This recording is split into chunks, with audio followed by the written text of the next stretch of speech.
मैं इस वीडियो की रिसर्च कर रहा था तो मेरे रोंगटे खड़े हो गए कि आखिर ये क्या चीज़ है। और जब सारी की सारी इन्फॉर्मेशन इकट्ठी हुई तो मुझे आइडिया हुआ कि ऐसे ही नहीं कहा जाता कि आईएसआई दुनिया की नंबर 1 सीक्रेट एजेंसी है। हालांकि आईएसआई का जो बजट है वो रॉ, केजीपी और सीआईए से बहुत कम है, लेकिन पावर इतनी ज़्यादा है कि आप यहाँ से अंदाज़ा लगा सकते हैं कि आईएसआई के भी शुरुआत के दिन थे और इसराइल और इंडिया ने मिलकर प्लान बनाया था कि पाकिस्तान के न्यूक्लियर फैसिलिटी पर अटैक करते हैं। लेकिन पाकिस्तान की आईएसआई ने इसको रोका नहीं, बल्कि उल्टा इन दोनों को पूरी दुनिया में बदनाम किया। और कैसे किया ये भी मैं बताता हूँ आपको। और फिर जो सोवियत यूनियन है, यानी जो आज का रशिया है, जब ये अफगानिस्तान पे अटैक करते हैं तो आईएसआई सीक्रेट मिशन कर करके सोवियत यूनियन को भी हरा देती है और आखिर सोवियत यूनियन को भी अफगानिस्तान को छोड़ के जाना पड़ता है। और इसके बाद जब यूएस अफगानिस्तान पर अटैक करता है तो आईएसआई इनको भी 20 साल जलील करती है और उल्टा अपना फायदा करवाती है। और एट द एंड यूएस को भी हार मान के अफगानिस्तान से जाना पड़ता है। यानी 2 सुपर पावर्स को, रशिया और अमेरिका, इन दोनों को आईएसआई हराती है और इनको इनकी औकात दिखा देती है। और ये सब आईएसआई ने कैसे किया था ये भी मैं बताता हूँ आपको। और ये तो भी कुछ भी नहीं है, आईएसआई किस तरीके से सीक्रेट मिशंस कर करके रॉक एजेंट्स को पकड़ती है। और आए दिन आपने ये भी सुना होगा कि टीटीपी और बीएलए पाकिस्तान के मल्टीपल एरियाज पर अटैक करते हैं। कभी ये मस्जिद पर अटैक करते हैं तो कभी ये ट्रेन पर अटैक करते हैं। ये तो इक्का दुक्का अटैक है जो आपको सुनने को मिलते होंगे, लेकिन ये हज़ारों के हिसाब से अटैक्स को प्लान करते हैं और इम्प्लीमेंट भी करने जाते हैं। लेकिन आईएसआई इम्प्लीमेंट होने से पहले ही इन अटैक्स को रोक देती है। आखिर आईएसआई ये सब करती कैसे है और आईएसआई के जो एजेंट्स हैं वो किस तरीके से मिशन करते हैं और क्या प्लानिंग करते हैं और कितना रिस्क होता है, ये सब चीज़ें मैं आपको बताऊंगा। अब आप ये भी तो कह सकते हैं कि ये सब तो सीक्रेट इन्फॉर्मेशन है, तो मुझे कैसे पता? देखें, इस वीडियो की रिसर्च के लिए मैंने जितने भी रिटायर्ड जनरल हैं आईएसआई के और जितने भी सीआईए के ऑफिसर्स हैं जिन्होंने आईएसआई के साथ काम किया है, उनके इंटरव्यूज़ देखे हैं, मल्टीपल बुक्स पढ़ी हैं, मल्टीपल रिपोर्ट्स पढ़े हैं और बहुत से आर्टिकल्स पढ़े हैं। और उन सब चीज़ों में जो मुझे कॉमन मिला है मैं आपको वही सब बताऊंगा। और ये सारी की सारी चीज़ें मैं स्क्रीन पर भी लगा दूंगा और डिस्क्रिप्शन में भी दे दूंगा, आप खुद पढ़ के भी वेरीफाई कर सकते हो। और मैं आपको ये भी बताऊंगा कि चाहे आप कोई भी हो, आप आईएसआई के एजेंट बन सकते हो और किस तरीके से बन सकते हो मैं ये भी बताता हूँ आपको। देखिए, पाकिस्तान बनने के 1 साल बाद ही ईयर 1948 को आईएसआई को बना लिया जाता है। लेकिन आखिर ऐसी क्या वजह रही होगी कि आईएसआई को पाकिस्तान बनते सार ही बनाना पड़ गया था? और आईएसआई को कैसे बनाया गया था मैं आपको बताता हूँ। असल में हुआ ये था कि ब्रिटिश इंडिया के टाइम पर जबलपुर के एरिया में बहुत ज़्यादा डकैती और लूट मार हुआ करती थी। तो ब्रिटिशर्स इसको कंट्रोल करना चाहते थे, तो ये अपने कुछ ऑफिसर्स को इन डकैतों के अंदर मिला देते हैं। तो ये इन्फॉर्मेशन इकट्ठी करते हैं और एट द एंड इन डकैतों को पकड़ लेते हैं। और जब ये इतनी कामयाबी इनको मिलती है तो ये इसका एक डिपार्टमेंट बना देते हैं, ठगी एंड डकैती डिपार्टमेंट। अब ये जो ठगी एंड डकैती डिपार्टमेंट था ये तो सिर्फ जबलपुर के एरिया के लिए था। और ब्रिटिशर्स को यहाँ ये समझ आ गई थी कि इंटेलिजेंस कितनी इंपॉर्टेंट है और अगर इनको सब कॉन्टिनेंट पर रूल करना है तो इनको एक ऐसा डिपार्टमेंट बनाना होगा जो पूरे सब कॉन्टिनेंट की इंफॉर्मेशन को इकट्ठा करे और उसको कंट्रोल करे। तो ये एक न्यू डिपार्टमेंट बनाते हैं, सेंट्रल स्पेशल ब्रांच, और बाद में इसका नाम बदल कर ये रख देते हैं इंटेलिजेंस ब्यूरो, जिसको आईबी कहा जाता है। अब जब ये आईबी काम करती है तो इनको बहुत थोड़े टाइम में बहुत ज़्यादा कामयाबी मिलती है। तो ब्रिटिशर्स यहाँ एक और डिपार्टमेंट बनाते हैं, मिलिट्री इंटेलिजेंस, एमआई। अब इस टाइम पर आईबी और एमआई ये दोनों मिलकर काम करते हैं और ब्रिटिशर्स को पूरी हेल्प करते हैं कि वो सब कॉन्टिनेंट पर रूल कर सके। लेकिन एट द एंड जब ईयर 1947 में पाकिस्तान और इंडिया अलग अलग हो जाते हैं तो सब चीज़ें इनमें आपस में डिवाइड होनी थी। तो जब आईबी और एमआई का जो डिपार्टमेंट था इसको डिवाइड करने की बारी आती है तो पाकिस्तान के साथ धोखा किया जाता है और पाकिस्तान को अनट्रेंड और अनएक्सपीरियंस जो न्यू ऑफिसर्स थे वो दे दिए जाते हैं और जितने भी ट्रेन स्टाफ था वो सारा का सारा इंडिया अपने पास रख लेता। अब पार्टीशन के टाइम से ही इंडिया और पाकिस्तान के दरमियान कश्मीर को लेके एक इशू बन जाता है कि कश्मीर इंडिया में शामिल होगा कि पाकिस्तान में शामिल होगा। हक तो पाकिस्तान का बनता था, तो इसलिए आईबी और एमआई ये दोनों मिलकर प्लानिंग करते हैं कि कैसे कश्मीर को बचाया जाए। लेकिन जैसा कि मैंने आपको पहले बताया था कि आईबी और एमआई के अंदर अनट्रेंड और अनएक्सपीरियंस ऑफिसर्स थे और ऊपर से पाकिस्तान के पास उस टाइम पर रिसोर्सेज भी नहीं थे, तो इनका प्लान डिले होता जाता है। ऊपर से पाकिस्तान की जो आर्मी और नेवी और एयरफोर्स थे ये तीनों फोर्सेज अपने अपनी इंफॉर्मेशन इकट्ठी कर रही थी और उसके मुताबिक एक्शन ले रही थी। जो इंफॉर्मेशन आर्मी के पास थी वो नेवी के पास नहीं थी और जो नेवी के पास थी वो एयरफोर्स के पास नहीं थी। इस तरीके से इन सब डिपार्टमेंट के दरमियान कोऑर्डिनेशन की कमी थी। तो इन्हीं सब चीज़ों का फ़ायदा उठाते हुए इंडिया कश्मीर के 60 से 70% एरिया पर कब्जा कर लेता है। अब यहाँ आईबी और एमआई फेल हो जाती है, जिसकी वजह से पाकिस्तान का जो कश्मीर था उस पर इंडिया कब्जा कर लेता है और ऊपर से पाकिस्तान के जो अदारे थे उनके दरमियान कोऑर्डिनेशन की कमी भी थी।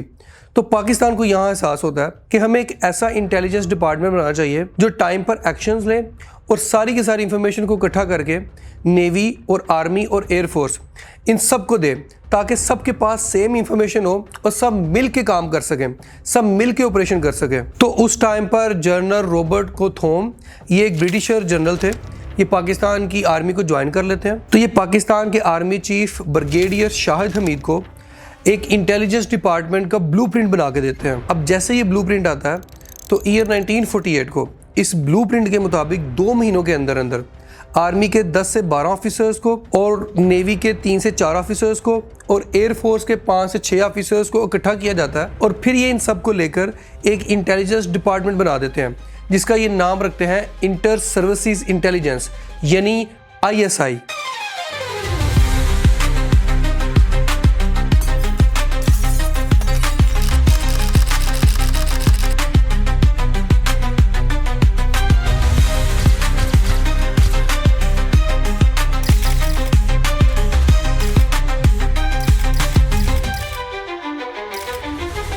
अब जब ISI बन गई थी तो पाकिस्तान के नेशनल एनिमल मारखोर, जिसके मुंह में सांप था, इसको ISI का लोगो बना दिया जाता है, क्योंकि मारखोर सांप को खा जाता है और उस टाइम पर बहुत ज़्यादा सांप थे जो पाकिस्तान को डसना चाहते थे।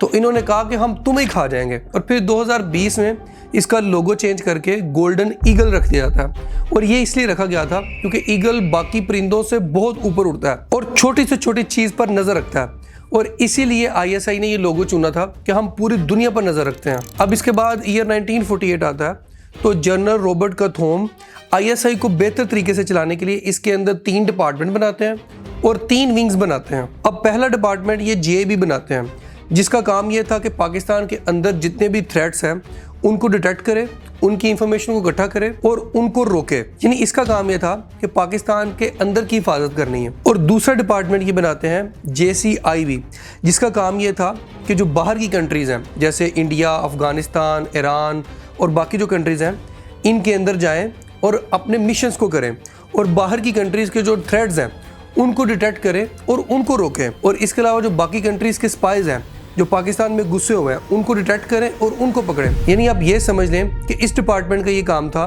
कि पाकिस्तान के बाहर से पाकिस्तान की प्रोटेक्शन करनी है। और तीसरा ये डिपार्टमेंट बनाते हैं JSIB। अब इस डिपार्टमेंट का ये काम था कि कंट्री के अंदर और बाहर जितना भी कम्युनिकेशन का डाटा होगा ये इसको इकट्ठा करेगा, जैसे कि फ़ोन कॉल्स हो गए, लेटर्स हो गए, रेडियो सिग्नल्स हो गए, लोकेशंस हो गई, सैटेलाइट इमेजेस हो गई, इस तरह का जितना भी डाटा होगा ये सारा का सारा इकट्ठा करेगा। अब जितना भी डाटा इन डिपार्टमेंट से इकट्ठा होगा ये सारा इकट्ठा होके विंग्स के पास आएगा जो इन्होंने बनाए हुए थे, यानी एक्सटर्नल विंग और इंटरनल विंग के पास आएगा। अब एक्सटर्नल विंग का ये काम था कि जितना भी कंट्री के बाहर का डाटा है उसको ये मैनेज करेगी, और इंटरनल विंग का ये काम था कि जितना भी कंट्री के अंदर का डाटा है उसको ये मैनेज करेगी। और एट द एंड ये जितना भी डाटा होगा एक्सटर्नल विंग का और इंटरनल विंग का, इस सारे डाटा को इकट्ठा करके एनालाइज विंग को दिया जाएगा। अब एनालाइज विंग इसको एनालाइज करेगा और एनालाइज करने के बाद इसकी एक रिपोर्ट बनाएगा और ये रिपोर्ट ISI के हेड को दी जाएगी और ISI का हेड ये रिपोर्ट डायरेक्टली आर्मी चीफ को देगा। लेकिन ईयर 1958 के एंड पर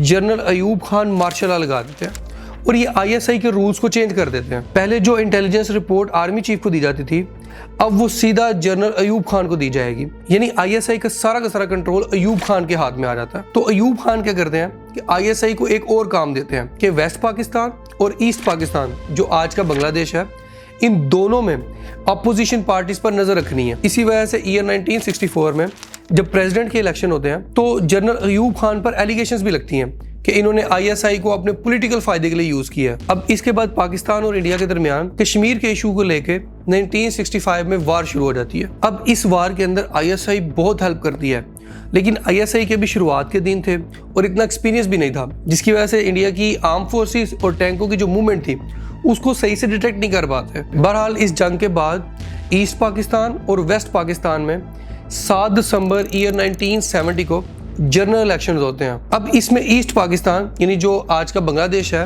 ये 162 सीट जीतता है और जो वेस्ट पाकिस्तान है वो 138 सीट जीतता है। लेकिन गवर्नमेंट ईस्ट पाकिस्तान में बनेगी या वेस्ट पाकिस्तान में बनेगी इस बात को लेके कन्फ्लिक्ट हो जाता है। जब कुछ भी डिसाइड नहीं होता तो इंडिया इस बात का फ़ायदा उठाता है और बांग्लादेश के लोगों को भड़काता है और एक गुरीला ग्रुप बना देता है जिसका नाम होता है मुक्ति बानी, और इस ग्रुप को ट्रेनिंग, वेपन, प्लान सब कुछ देता है और कहता है कि पाकिस्तान की आर्मी के साथ लड़ के अपना हक लो। अब ये जो सारी चीज़ें इंडिया कर रहा था, ISI की इन पर नज़र थी, तो ये सारी इंफॉर्मेशन इकट्ठी करते हैं और पाकिस्तान की आर्मी को भेज देते हैं। अब इंडिया यहाँ बहाना बनाकर ईस्ट पाकिस्तान और वेस्ट पाकिस्तान के दरमियान जो एयर स्पेस थी इसको ब्लॉक कर देता है। तो पाकिस्तान इंडिया को वार्न करने के लिए वेस्टर्न बॉर्डर के पास एयर स्ट्राइक करता है। अब इंडिया इसके बदले में ईस्ट पाकिस्तान और वेस्ट पाकिस्तान के दरमियान जो ये रूट था सी वाला, इसको ब्लॉकेज कर देता है। अब वेस्ट पाकिस्तान का जो कनेक्शन था ईस्ट पाकिस्तान से, ये टूट चुका था।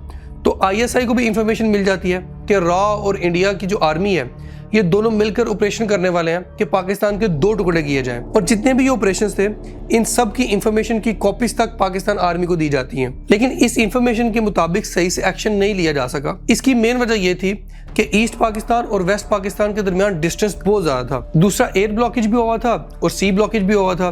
तो ISI की जो इंफॉर्मेशन थी वो करंट टाइम पर पाकिस्तान की आर्मी को नहीं मिल रही थी, जिसकी वजह से पाकिस्तान की आर्मी जो है वो सही टाइम पर एक्शन नहीं ले सकी और एट द एंड पाकिस्तान के 2 टुकड़े हो जाते हैं। अब यहाँ 2 फेलियर डायरेक्टली और इनडायरेक्टली ISI ने फेस किए थे, 1965 की वार का फेलियर और 1971 की वार का फेलियर। लेकिन इसके बाद जब ISI अपने आप को इम्प्रूव करती है तो दोबारा ये कभी फेलियर का मुंह नहीं देखते। अब जब जुल्फकार अली भुट्टो PM बनते हैं तो ईयर 1971 की वार के फेलियर्स के बाद इनको ये रियलाइज़ होता है कि हमें अपनी ISI जो एजेंसी है इसको इम्प्रूव करना चाहिए। तो ये कुछ स्टेप्स लेते हैं। सबसे पहले ये FIA को बनाते हैं जो ISI के साथ मिल के सिक्योरिटी के मामला को देखेगी, और तीसरा ये जो इंटरनल विंग था इसके अंदर एक और इंटरनल सिक्योरिटी विंग बनाते हैं ताकि अपनी पार्टी के लोगों पर और जो अपोजिशन पार्टीज के लोग हैं उन पर नज़र रखी जा सके। और चौथी चीज़ ये करते हैं कि पहले जो 2 स्टार वाला जनरल होता था उसको ISI का हेड बना देते थे, लेकिन अब रूल चेंज करके ये करते हैं कि 3 स्टार वाला जो जनरल होगा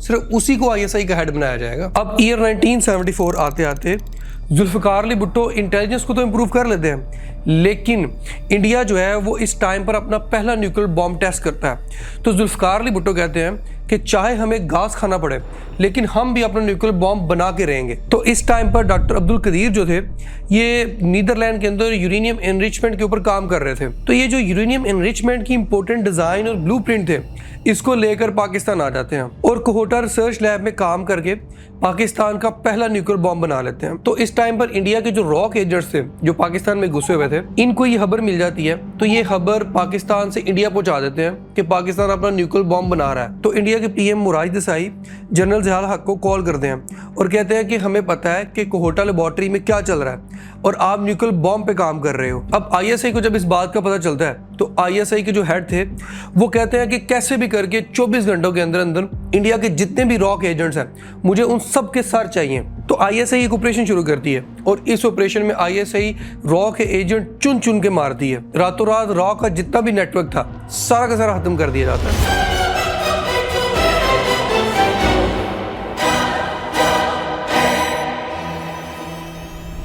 अब यहाँ हैरानी की बात यह है कि ISI के जो मिशंस होते हैं ये बहुत सीक्रेट होते हैं और इनकी बहुत कम डिटेल बाहर आती है। लेकिन जब मैं इस इंसिडेंट की रिसर्च कर रहा था तो मुझे पाकिस्तान से कहीं भी इसका सोर्स नहीं मिला। लेकिन अगर मैं इंडिया की बात करूं तो इंडिया के जो मल्टीपल जर्नलिस्ट हैं और जो रिटायर ऑफिसर्स हैं वो अपने इंटरव्यू में कई बार ये बात बता चुके हैं कि ISI ने रातों रात रॉ का पूरा जो नेटवर्क था उसको ख़त्म कर दिया था। ये इसीलिए मैंने आपको सारी बात बताई थी क्योंकि जो दूसरा कंट्री है वो खुद ये बात मान रहा है कि ISI ने ऐसा किया था। इस तरीके से पाकिस्तान अपनी जो न्यूक्लियर फैसिलिटी है उसको रातों रात अंडरग्राउंड करके उसको प्रोटेक्ट कर लेता है। अब ईयर 1988 में इंडिया अपना दूसरा न्यूक्लियर टेस्ट करता है तो पाकिस्तान के ऊपर प्रेशर पुट होता है कि पाकिस्तान वीक है और ऊपर से पाकिस्तान भी ये चाहता था कि वो भी अपना न्यूक्लियर बॉम्ब को टेस्ट करके न्यूक्लियर पावर डिक्लेयर हो जाए। तो इनको आइडिया था कि जब हम न्यूक्लियर बॉम्ब को टेस्ट करेंगे तो इंडिया और इसराइल कुछ ना कुछ शरारत ज़रूर करेंगे। तो ये जो सिक्योरिटी की जिम्मेदारी होती है ये सारी ISI को दे देते हैं और आगे चल के ऐसा ही होता है। अब जब न्यूक्लियर बॉम्ब को चागी के पहाड़ों तक लेके जाया जाता है टेस्ट के लिए तो इसराइल इंडिया यहाँ सैटेलाइट इमेजेस देखते हैं तो उनको आइडिया हो जाता है कि पाकिस्तान टेस्ट करने वाला है। तो ये 27 में ईयर 1998 को पाकिस्तान की इस साइट पर अटैक करके न्यूक्लियर बॉम्ब का जो टेस्ट था इसको रोकने की प्लानिंग करते हैं। अब इस प्लान की सारी डिटेल जो थी ये ISI के एजेंट्स को पता चल जाती है। तो ISI के जो चीफ थे लेफ्टिनेंट जनरल नसीम राना, ये क्या करते हैं कि ये पीएम नवाज शरीफ को रिपोर्ट देते हैं कि इंडिया और इसराइल ये सब करने वाले हैं। अब आईएसआई इनको रोकने के लिए एक प्लान बनाती है और इस प्लान के मुताबिक पाकिस्तान के जो एम्बेसडर थे अहमद कमाल, इनको CNN पर लाइव बैठाया जाता है। अब ये जब लाइव बैठते हैं तो ये इसराइल और इंडिया ने जो मिलकर प्लानिंग की हुई थी, जो सीक्रेट प्लान बनाया हुआ था, इसको पूरी दुनिया के सामने रिवील करते हैं कि ये देखें ये करने वाले हैं ये। और इस वजह से इंडिया और इसराइल पर इंटरनेशनल प्रेशर बहुत बढ़ जाता है कि ये हरकत आपने नहीं करनी। दूसरा, ये प्लान बहुत सीक्रेट था, तो ये प्लान जब पूरी दुनिया के सामने आ जाता है तो इसको करने का फ़ायदा नहीं था। इस तरीके से ISI ने पाकिस्तान को जो न्यूक्लियर बॉम्ब टेस्ट था उसको प्रोटेक्ट किया था और एट द एंड पाकिस्तान ये टेस्ट करके न्यूक्लियर पावर बन जाता है। अब ये बहुत बड़ी कामयाबी ISI ने हासिल की थी, लेकिन इसी के दौरान ईयर 1979 में अफगानिस्तान पर सोवियत यूनियन अटैक कर देता है। अब ISI यहाँ अपना असल रंग दिखाती है। असल में होता क्या है कि अफगानिस्तान के अंदर PDPA की गवर्नमेंट थी और ये सोवियत यूनियन की पपेट थी। तो इस वजह से जो अफगान लोग थे और अफगानी मुजाहिदीन थे, ये सड़कों पर निकल आते हैं। तो इस सिचुएशन को कंट्रोल करने के लिए सोवियत यूनियन यानी जो आज का रशिया है, ये अपनी 1 लाख की आर्मी को लेके अफगानिस्तान पर अटैक कर देता है। और इस टाइम पर अमेरिका और सोवियत यूनियन के दरमियान कोल्ड वार पीक पे थी, यानी इनमें आपस में बहुत ज़्यादा कंपटीशन था कि कौन आगे बढ़ेगा।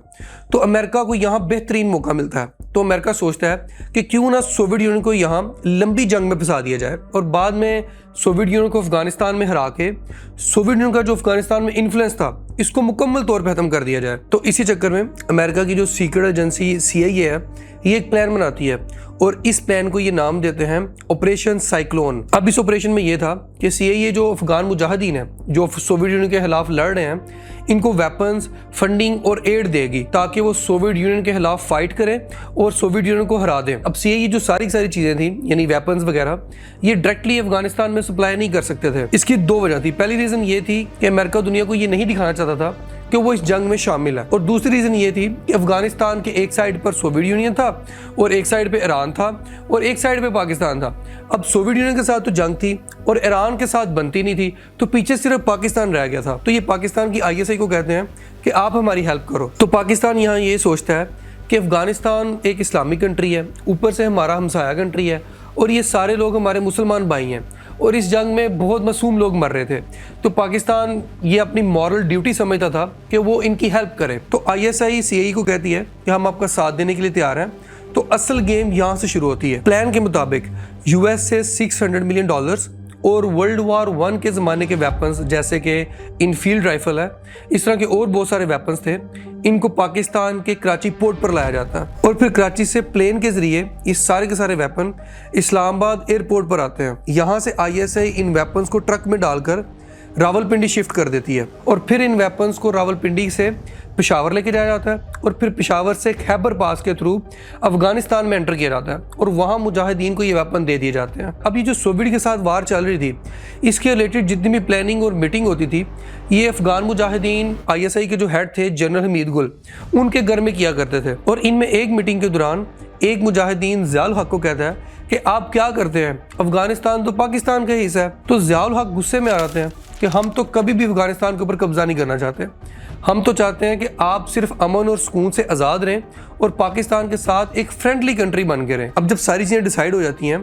तो ईयर 1983 में ISI अफगान ब्यूरो के नाम से एक सीक्रेट यूनिट बनाती है जिसमें ISI 60 ऑफिसर्स को और 300 जो लो ग्रेड का स्टाफ था उसको हायर करती है। अब इसमें जो ज़्यादातर ऑफिसर्स थे वो पश्तो बोलने वाले थे, जो पहले भी पाकिस्तान के नॉर्थ एरियाज़ में सिविल कपड़ों में मिलिट्री के काम करते रहते थे। अब इनको आगे के मिशंस की ड्यूटी दे दी जाती है। तो ये क्या करते हैं कि जो अफगानिस्तान के मुजाहिदीन थे, जो तकरीबन 2 लाख थे, इनके छोटे छोटे ग्रुप बनाते हैं और फिर ये जो अफगान मुजाहिदीन थे, इनकी ट्रेनिंग के लिए KPK में और बलूचिस्तान के जो बॉर्डर एरिया था उसके पास कैंप बनाते हैं। और इन कैंप्स में ISI इनको 10 दिन की ट्रेनिंग देती थी, जिसमें इनको AK-47 राइफल चलाना, रॉकेट लॉन्चर चलाना, उड़ते हुए जो हेलीकॉप्टर है उसको कैसे टारगेट करके नीचे गिराना है, और इस तरह की और काफ़ी चीज़ें थी, जैसे रात को कैसे छुप के माउंटेन में अटैक करना है।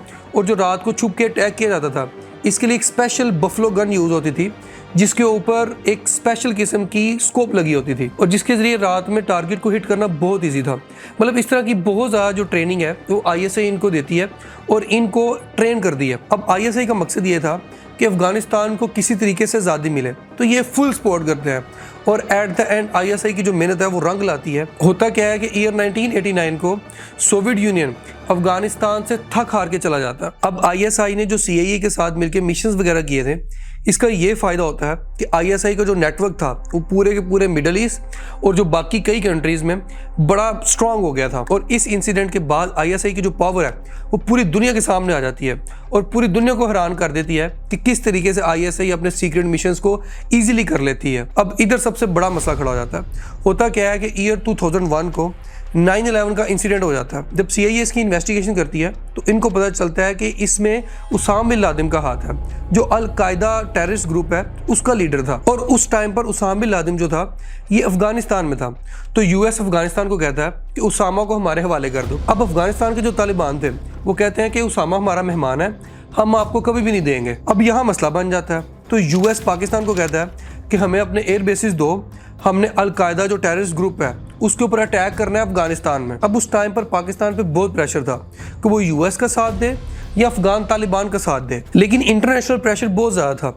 अगर पाकिस्तान अफगानिस्तान का साथ देता तो बाकी कंट्रीज़ ने कहना था कि हम टेररिस्ट ग्रुप को सपोर्ट करते हैं। तो इसी वजह से पाकिस्तान के जो प्रेसिडेंट थे परवेज़ मुशर्रफ साहब, ये यूएस को कहते हैं कि आप हमारे एयर बेसिस यूज़ कर लो, टेररिस्ट ग्रुप के ऊपर आप अटैक कर लो, कोई मसला नहीं है। अब यूएस अल कायदा के ऊपर अफगानिस्तान में अटैक करता है और बाद में यूएस काबुल पर भी कब्जा कर लेता है और बहुत मासूम लोग मरते हैं।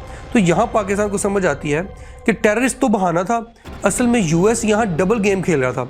वो अफगानिस्तान के ऊपर कंट्रोल बनाना चाहता था। तो पाकिस्तान वही सोचता है जो पहले सोचा था कि ये मासूम लोग मर रहे हैं और ऊपर से हमारे मुसलमान भाई हैं, तो हमें अफगानिस्तान की हेल्प करनी चाहिए। तो यहाँ पाकिस्तान डबल गेम खेलता है। लेकिन वैसे तो जो आईएसआई के हेड थे जनरल हमीद गुल, ये अल जजीरा को इंटरव्यू देते हुए कहते हैं कि मैं जो अफगानिस्तान के तालिबान हैं उनको मॉरली सपोर्ट करता हूँ। लेकिन ये सपोर्ट सिर्फ मॉरली नहीं थी, बैकडोर से पाकिस्तान की जो आईएसआई है ये अफगान तालिबान को फुल सपोर्ट करती है और अमेरिका को सिर्फ यही दिखाया जाता है कि हम आपके साथ हैं। और आईएसआई कैसे तालिबान को सपोर्ट करती है मैं आपको बताता हूँ। पहले तो आईएसआई अफगान तालिबान को जो ज़रूरी वेपन्स थे वो देती है और इस पर अफगान कमांडर नाजिब जो थे इन्होंने क्लेम किया था कि आईएसआई ने हमें एक ट्रक दिया है जिसमें 500 लैंड माइन्स, 20 रॉकेट लॉन्चर, 2 से 3,000 तक ग्रेनेड्स थे और बहुत ज़्यादा जो AK-47 राइफल होती हैं ये थी। दूसरा आईएसआई अफगान तालिबान को और जो मुजाहिदीन थे इनको पाकिस्तान में ट्रेनिंग देती है कि किस तरीके से जो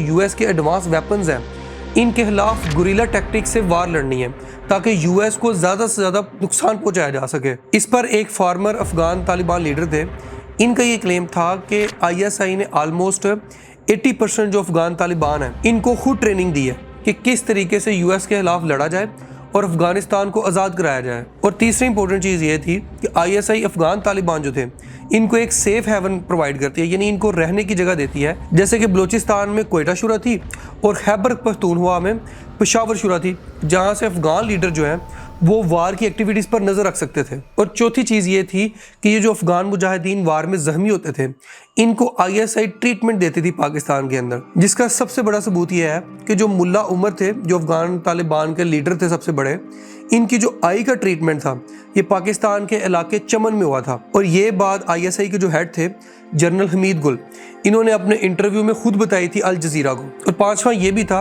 कि पाकिस्तान ने इनको फाइनेंशियल सपोर्ट भी किया था। अब यहाँ आईएसआई पाकिस्तान का भी बहुत फ़ायदा करवाती है। अक्सर आपने सुना होगा कि किसी ने एक तीर से 2 शिकार किए हैं, लेकिन आईएसआई के मामले में ये छोटी चीज़ है क्योंकि इन्होंने एक तीर से 4 शिकार किए। और कैसे किए मैं आपको बताता हूँ। सबसे पहले जो टेररिस्ट ग्रुप थे जिनसे पाकिस्तान को भी खतरा था, आईएसआई इनकी इंफॉर्मेशन इकट्ठा करती है और सीआईए को देती है और सीआईए इनको ड्रोन अटैक करके मार देती है।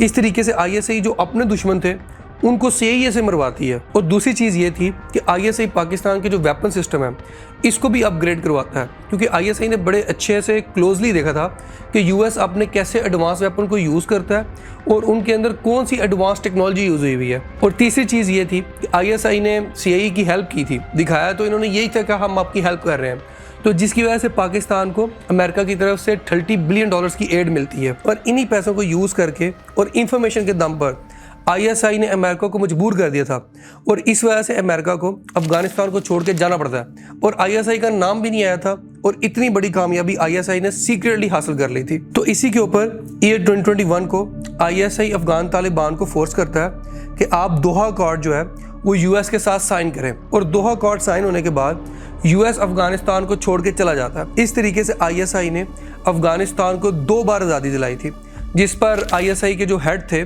जनरल हमीद गुल, इन्होंने कहा था कि पहले तो ये कहा जाएगा कि आईएसआई ने अमेरिका की मदद से सोवियत यूनियन को अफगानिस्तान में हरा दिया, और बाद में फिर ये कहा जाएगा कि आईएसआई ने अमेरिका की मदद से अमेरिका को हरा दिया। अब अफगानिस्तान तो आज़ाद हो गया था, लेकिन दूसरी तरफ टीटीपी और बीएलए के अटैक दिन ब दिन बढ़ते जा रहे थे। तो ईयर 2013 में आईएसआई इन्वेस्टिगेशन करती है, तो इनको पता चलता है कि ईरान वाली साइड से कोई बीएलए को पैसे और वेपन दे रहा है। अब आईएसआई यहाँ एक्शन लेती है और सारी की सारी जो फ़ोन कॉल्स थी इनको ट्रैक करती है, और सारी इंफॉर्मेशन इकट्ठे करने के बाद इनको ये पता चलता है कि हुसैन मुबारक पटेल इस नाम का एक आदमी है जो ईरान वाली साइड से बलूचिस्तान में बार बार आता जाता है। तो यहाँ आईएसआई एक सीक्रेट मिशन लॉन्च करती है। आईएसआई के एक एजेंट थे कदीर अहमद, इनको बैगर बना के बलूचिस्तान भेजा जाता है। अब कदीर अहमद जो है, जो आईएसआई के सीक्रेट एजेंट थे, ये इस आदमी की छोटी मूवमेंट पर नज़र रखते हैं।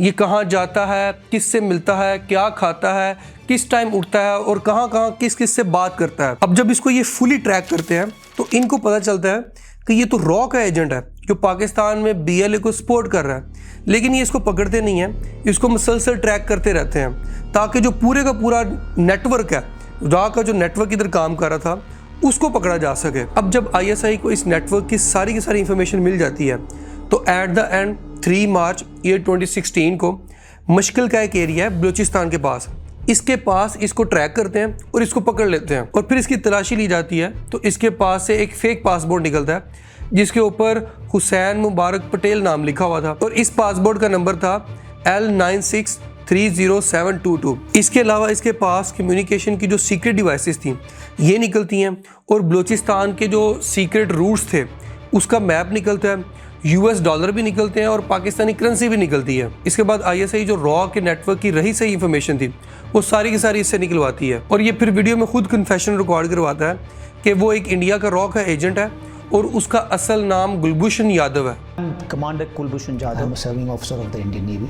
इस तरीके से आईएसआई इंडिया के रॉ के कई और एजेंट्स को पकड़ती है, जिनका मकसद ये था कि बीएलए को सपोर्ट करें और बलूचिस्तान को पाकिस्तान से अलग करें, लेकिन ये ख्वाब कभी भी आईएसआई पूरा नहीं होने देगी। इस तरह के मामलात को तो आईएसआई देखती रहती है, लेकिन इसके अलावा जो टीटीपी है इसके भी अटैक दिन ब दिन पाकिस्तान में बढ़ते जा रहे थे। तो आईएसआई जब इसकी इन्वेस्टिगेशन करती है तो इनको पता चलता है कि टीटीपी को अफगान तालिबान सपोर्ट कर रहे हैं और फंडिंग सारी की सारी इंडिया से आ रही है। तो पाकिस्तान अफगान तालिबान को डायरेक्टली और इनडायरेक्टली यानी खुद भी कहती है और कतर और तुर्की के जरिए भी वार्न करती है कि ये जो आप टीटीपी को सपोर्ट कर रहे हो ना, ये छोड़ दो। लेकिन ये टीटीपी को सपोर्ट करना नहीं छोड़ते। हमने इनको 2 बार आज़ादी दिलाई, लाखों कुर्बानियां दी इनके लिए, लेकिन इन्होंने जिस थाली में खाया उसी में छेद किया। फिर जब इन्होंने टीटीपी को सपोर्ट करना नहीं छोड़ा तो आईएसआई ने टीटीपी की लोकेशंस और सारी की सारी जो इंटेल थी उसको इकट्ठा किया और आर्मी को दिया, और आर्मी ने इसके ऊपर ऑपरेशन करना शुरू कर दिए। और अफगानिस्तान में जो टीटीपी के अड्डे थे, जैसे ये बाहर में हॉस्पिटल बनाते हैं और अंदर ये पूरा काम डाल रहे होते हैं, तो आईएसआई को तो इंटेल थी। जब आईएसआई ने इंटेल दी तो आर्मी इनके अड्डों पर जो अफगानिस्तान में है इन पर अटैक करती है। और इसी दौरान अफगानिस्तान के जो फॉरेन मिनिस्टर है वो इंडिया के साथ डील करने गए हुए थे, और वहाँ एक रिपोर्टर इनसे पूछता है कि ये जो पाकिस्तान की आर्मी टीटीपी के अड्डों पर अफगानिस्तान में अटैक कर रही है, इसके बारे में आपका क्या कहना है। तो ये कहते हैं कि पहले पाकिस्तान अमेरिका से पूछे, फिर सोवियत यूनियन से पूछे और फिर नेटो से पूछे, तो वो थोड़ी आपको समझ देंगे कि हमारे साथ खेलना अच्छा नहीं है। अब आप यहाँ खुद देखें कि जिनको हमने गन पकड़ना सिखाई, 2 बार आज़ादी दिलाई, बिलियंस ऑफ डॉलर्स इनको एड दी, आज वो हमसे सीख के हमें कह रहे हैं कि जाओ अमेरिका से पूछो। तो चलो ठीक है, अमेरिका से पूछ लेते हैं। तो जब अमेरिका से पूछा जाता है कि आप अफगानिस्तान में क्यों कामयाब नहीं हो सके, तो मैं नहीं बोलना चाहता, आप खुद सुन लें। Is that we are winning against ISIS both in Syria and in Iraq. That's great. But then there is Afghanistan. Why are we not winning in Afghanistan? One word, Pakistan. बहरहाल आईएसआई बहुत सारे mission करती है, और जितने भी TTP और BLA के अटैक्स थे जो ये प्लान करते हैं, जो हज़ारों के हिसाब से होते हैं, 1-2 नहीं होते, हज़ारों के हिसाब से होते हैं, इनको आईएसआई अटैक होने से पहले ही रोक देती है। मैं आपको मल्टीपल पिक्चर्स और वीडियो स्क्रीन पे लगा दूंगा, ये आप खुद देखें कि कितने ज़्यादा अटैक्स हैं जो आज तक पाकिस्तान में ये नहीं हो सके और आईएसआई ने रोके हैं। बहरहाल आज की डेट में टीटीपी और बीएलए के जो दहशतगर्द हैं, आईएसआई ने और आर्मी ने इनका जीना हराम किया हुआ है। मार मार के इनकी लाशों के ढेर लगाए हुए हैं। और अगर आप भी ISI में जाना चाहते हैं तो उसका मेथड भी मैं आपको बताता हूँ। अब ISI में जाने के 2 मेजर तरीके हैं। पहला तरीका है डायरेक्ट और दूसरा तरीका है इनडायरेक्ट। अब ये दोनों मेथड क्या है मैं आपको बताता हूँ। अब डायरेक्ट तरीका ये है कि ISI में कोई भी सिविलियन जा सकता है। सबसे पहले FPSC का जो एग्ज़ाम होता है इसकी एडवर्टाइजमेंट का वेट करना होता है। फिर इसका टेस्ट होता है जिसमें इंग्लिश और जनरल नॉलेज के क्वेश्चंस होते हैं, और अगर आप इसको पास कर लेते हैं तो फिर ISI आपका बैकग्राउंड चेक करती है कि आप कहाँ से हो, कौन हो और क्या करते रहे हो। और इसके बाद बारी आती है इंटरव्यू की और फिटनेस की। और अगर आप ये भी टेस्ट पास कर लेते हो तो फिर आपको इंटेलिजेंस स्कूल भेजा जाता है, जहां आपको सिखाया जाता है कि सीक्रेट एजेंट कैसे बना जाता है। और इस ट्रेनिंग में आपको ये सिखाया जाता है कि दुश्मन की नज़र से बच के किस तरीके से आप अपना मिशन पूरा कर सकते हो। और दुनिया भर की एडवांस टेक्नोलॉजी और टैक्टिक्स आपको सिखाए जाते हैं। और फिर ट्रेनिंग के बाद आपको 1 साल ट्रायल पीरियड में रखा जाता है, और अगर आप अच्छा काम करते हो तो आप ISI का हिस्सा बन सकते हो। और दूसरा मेथड इनडायरेक्ट है, जिसमें आप पहले आर्मी या नेवी या एयरफोर्स का हिस्सा बनोगे और फिर आप अपने CO की इजाज़त लेकर एक टफ टेस्ट होता है, इसको पास करोगे और फिर आपका इंटरव्यू होगा, फिटनेस होगी, और वही सेम प्रोसेस है जो पहले मैंने बताया। और अगर आप अच्छा काम करते हो तो आप ISI का हिस्सा बन सकते हो। और इसके बाद ISI किस तरीके से मिशंस को करके TTP और BLA को ठिकाने लगा रही है, उसके ऊपर भी हमारी डिटेल में वीडियो आएंगी।